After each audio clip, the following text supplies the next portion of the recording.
नमस्कार दोस्तों, स्वागत है आपका हमारे चैनल मनी माइंड पे। तो आज हम लोग यहाँ पे बात करेंगे मुकुल अग्रवाल जी से रिलेटेड कुछ स्टॉक्स के बारे में। तो उससे पहले 2-3 मिनट हम लोग यहाँ पे मार्केट के बारे में बात करते हैं।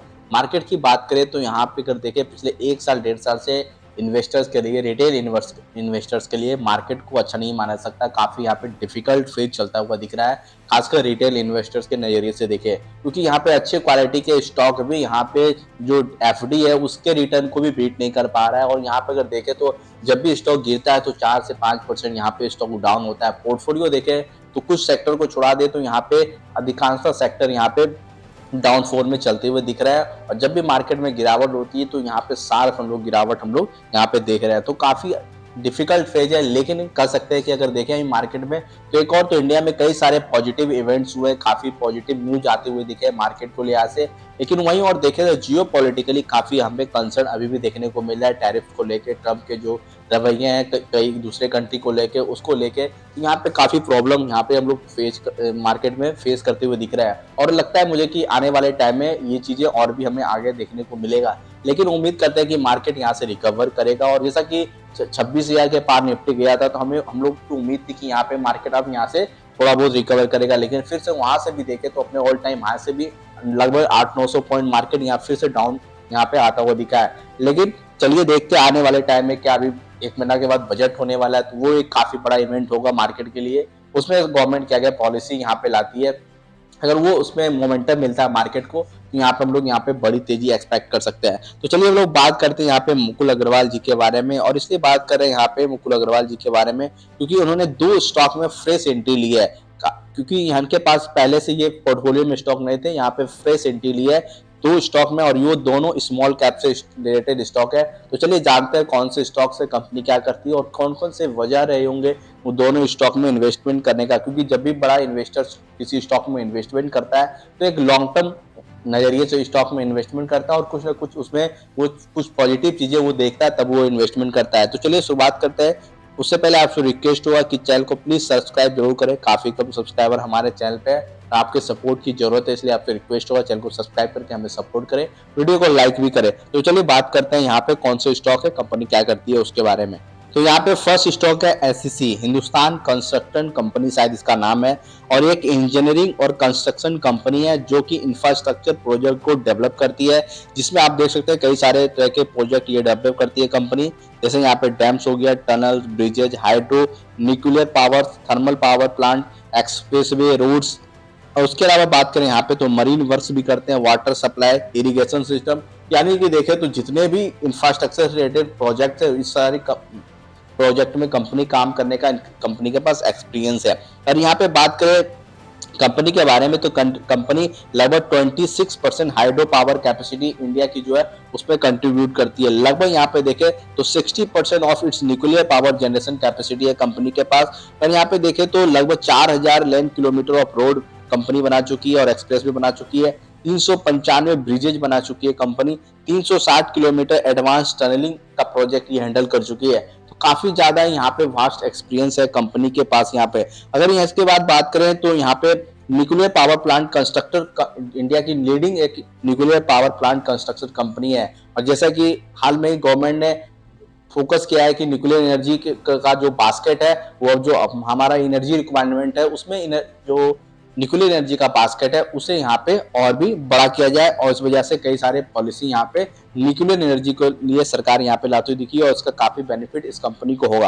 अगर यहाँ पे बात करें मुकुल अग्रवाल जी के बारे में तो यहाँ पे दिसंबर के क्वार्टर में उन्होंने इसमें अपना स्टेक बाय किया। लगभग यहाँ पे देख सकते हैं 1.7% स्टेक बाय किया कंपनी में। और लगभग यहाँ पे देख सकते हैं 44 मिलियन इक्विटी शेयर्स इनके पास अभी हैं कंपनी के।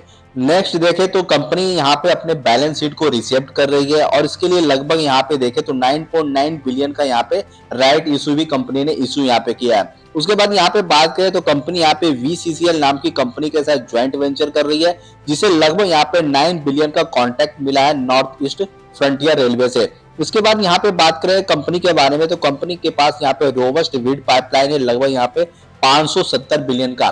और कंपनी की बात करें तो कंपनी के पास ट्रेडिशनली देखें तो गवर्नमेंट बैक प्रोजेक्ट से काफी यहाँ पे कंपनी को स्ट्रेंथ मिलते हुए दिखा है, क्योंकि ज्यादातर इनके जो ऑर्डर है वो गवर्नमेंट से जो बैक प्रोजेक्ट है उनको इनके द्वारा मिलता हुआ दिखा है। लेकिन कंपनी धीरे धीरे यहाँ पे अपने बिजनेस को डाइवर्सिफाई कर रही है और कई सारे प्राइवेट प्लेयर से यहाँ पे एंगेज करने की कोशिश कर रही है। इसके अलावा यहाँ पे बात करें तो कंपनी जल्दी यहाँ पे भूटान में कई सारे हाइड्रो पावर प्रोजेक्ट में यहाँ पे एंट्री कर रही है। ऑलरेडी कंपनी यहाँ पे भूटान में कई सारे प्रोजेक्ट में काम कर रही है, लेकिन यहाँ पे देख सकते हैं जो भी भूटान में और भी अपॉर्चुनिटी है हाइड्रो पावर प्रोजेक्ट को लेकर, उसमें कंपनी यहाँ पे काम करती हुई दिखती है।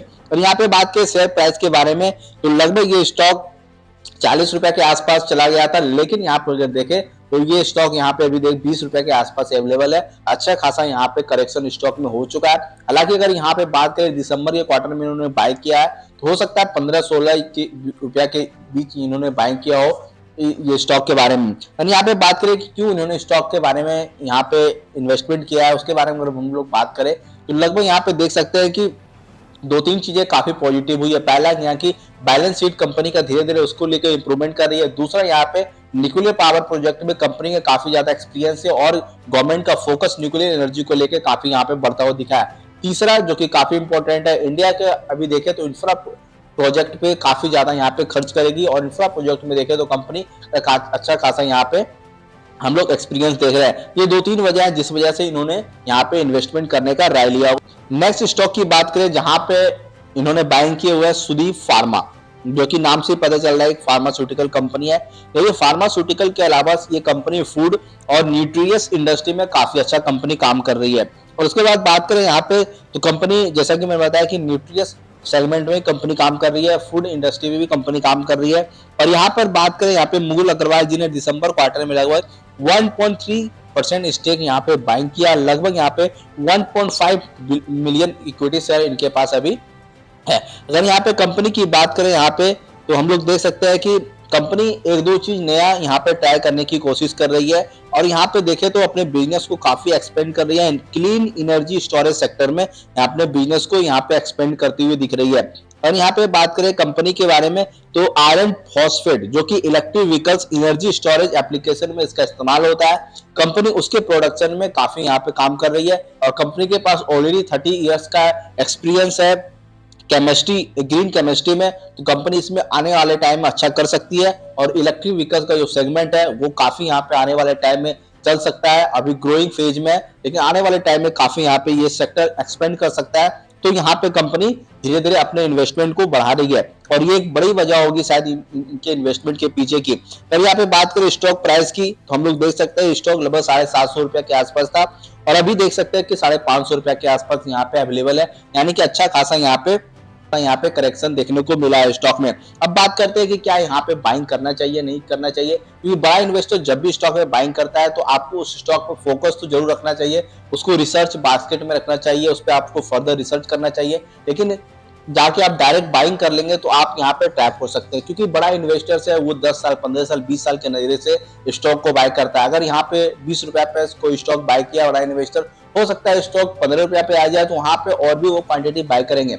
लेकिन अगर 10-15% 20% अगर स्टॉक डाउन हो गया तो आपको यहाँ पे नुकसान होगा और फर्दर 10% 15% डाउन हो गया तो आप यहाँ पे एग्जिट कर जाएंगे स्टॉक में। तो आपको यहाँ पे रिसर्च करना चाहिए, आपको कुछ अपना एक मोटिव बनाना चाहिए कि कहाँ पे एंट्री करना है, कहाँ पे एग्जिट करना है, कितने साल के लिए बाय करना चाहिए। ये सारा कुछ आप रिसर्च करके आप बाय करेंगे तो यहाँ पे आप रिटर्न जनरेट कर पाएंगे। इन्फॉर्मेशन अच्छा लगा तो वीडियो को जरूर लाइक करें और जाते जाते आपसे रिक्वेस्ट है प्लीज चैनल को जरूर सब्सक्राइब करके हमें सपोर्ट करें। वीडियो को पूरा देखने के लिए आपका थैंक यू।